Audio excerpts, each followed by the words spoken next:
এটা হচ্ছে নদীর পাঙাশ, আর এই নদীর পাঙাশটা যাবে বগুড়ায়, তার সাথে যাবে অনেক অনেক মাছ, 2.5 লক্ষ টাকারও বেশি, মানে প্রায় 70,000 টাকার মাছের পার্সেল যাচ্ছে বগুড়াতে। কি কি যাচ্ছে দেখেন, অনেক বড় একটা পার্সেল, তো আমাদেরকে 2 বক্সে দিতে হবে পার্সেলটা। আমরা প্রথমেই দিচ্ছি একটা নদীর পাঙাশ। নদীর পাঙাশটার ওজন আছে 6 কেজি 580 গ্রাম।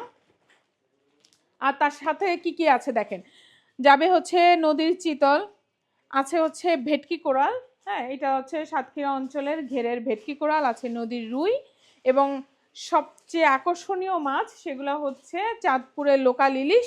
তার সাথে আছে এখানে একটা বোয়াল, এটা কিশোরগঞ্জের বোয়াল, মানে দেশের নানা অঞ্চলের মাছ চলে যাচ্ছে বগুড়াতে। তো এখন আমরা দিলাম হচ্ছে নদীর পাঙাশটা, তারপরে দাও চিতলটা, দাও চিতল 3 কেজি 950 গ্রাম।